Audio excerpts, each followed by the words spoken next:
Assalamualaikum warahmatullahi wabarakatuh. Perkenalkan, nama saya Anissa Nur Rahmawati dengan NIM 0488746625 dari Prodi Sistem Informasi UPBJJ Bandung. Pada kesempatan kali ini saya akan membuat video praktikum tugas 3 basis data. Pada tugas 3 ini ada 2 soal ya. Pertama, melakukan praktik transaksi, dan yang kedua adalah melakukan praktik database terdistribusi. Untuk mengerjakannya, kita menggunakan tabel yang sebelumnya ya, yang kita buat pada tugas 2 tentang klinik atau rumah sakit, di mana strukturnya seperti ini. Nah, untuk mengerjakan tugas 3 ini, kita perlu menginputkan terlebih dahulu tabel-tabel yang tidak berisikan tabel transaksi. Untuk tabel transaksi sendiri adalah tabel dokter admin, tabel dokter, dan tabel pasien dokter. Kenapa ini disebut tabel transaksi? Ini dikarenakan pada tabel tersebut ada relasi antar tabel di mana tabel tersebut berisikan foreign key atau relasi dengan tabel yang lain. Misalnya, tabel pasien dokter berisikan relasi dengan tabel pasien dan tabel dokter. Sehingga ini tidak bisa diisi atau diinputkan sebagaimana tabel yang lain. Jadi kita harus menginputkan terlebih dahulu tabel-tabelnya. Saya sudah menginputkan ya untuk tabel dokter, tabel pasien, dan tabel administrator. Setelah diinput seperti ini, baru kita bisa menggunakan input pada bagian transaksi atau tabel yang memiliki relasi. Kita mulai saja ya, kita coba dari tabel daftar. Pertama, kita bisa klik tambahkan.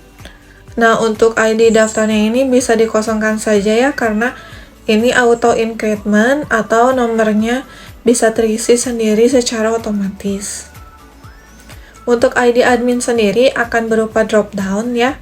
Kenapa berupa drop down? Karena ini merupakan hasil dari relasi antar tabel tersebut. Jadi, apabila di tabel admin sudah ada datanya, kita tidak perlu menginputkannya kembali. Kita bisa memilih admin mana yang akan diinputkan. Misalnya di sini admin 2. Nah, untuk pasiennya juga sama, karena ini ada relasi ke tabel pasien, kita tidak perlu menginputkan secara manual pasien yang akan dipilih. Kita bisa langsung memilih pasien yang sudah tersedia dan yang sudah didaftarkan. Setelah kita klik pilih, lalu kita klik kirim. Nah, ini insertnya sudah berhasil, kita bisa cek melalui jelajah, dan ini tampilannya sudah masuk ya. Untuk datanya ini berarti transaksinya sudah berhasil ya.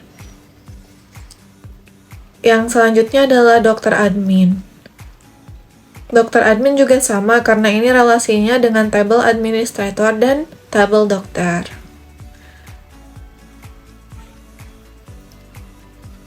Kita tinggal memilihnya saja. Untuk ini juga sama, menggunakan auto increment. Kita klik admin 1 dan dokter 3. Lalu klik kirim. Nah, insertnya sudah berhasil. Dan datanya juga sudah masuk ya. Dan yang terakhir adalah tabel pasien dokter. Untuk tabel pasien dokter ini, saya ID-nya menggunakan varchar, di mana saya harus menginputkan secara manual.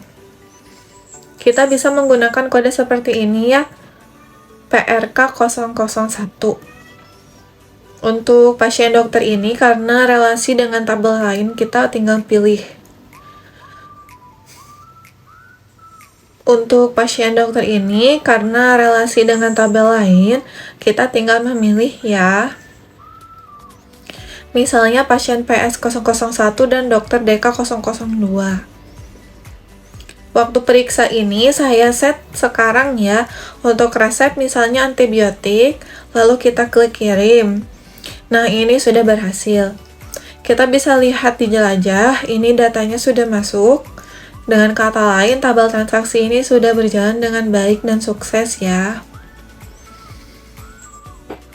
Dan untuk yang selanjutnya adalah praktik database terdistribusi. Untuk database terdistribusi, kita membutuhkan virtual machine atau VMware.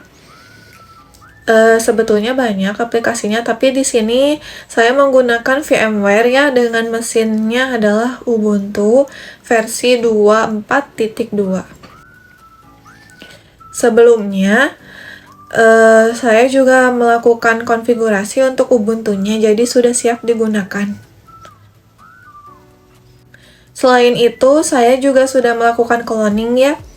Karena apabila ingin melakukan basis data terdistribusi, kita perlu melakukan cloning untuk tabel yang akan digunakan sebagai tujuannya. Di sini saya sudah menyiapkan Ubuntu sebagai servernya.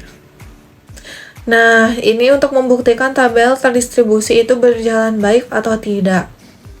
Kita bisa melihatnya seperti ini.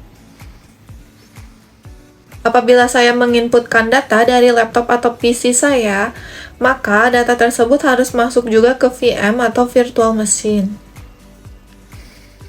Kita lihat ya, ini sebelum di-refresh, barisnya masih 0, tabel daftar masih 0, tabel dokter admin masih 0, dan tabel pasien dokter masih 0. Namun karena tadi saya sudah menginputkannya di lokal PC saya, seharusnya ini sudah terupdate. Kita bisa klik. Nah, ini datanya sama persis dengan yang diinputkan pada PC saya. Ini berarti database terdistribusinya sudah sukses, di mana data yang diinputkan dari lokal PC itu sudah masuk ke virtual machine. Dengan begitu, untuk soal nomor 2 ini sudah berhasil ya. Karena tabel terdistribusinya sudah masuk. Ini juga datanya sudah masuk sama seperti yang ada pada PC saya. Mungkin untuk tugas 3 ini saya cukupkan sampai di sini. Mohon maaf bila ada kekurangan. Wassalamualaikum warahmatullahi wabarakatuh. Terima kasih.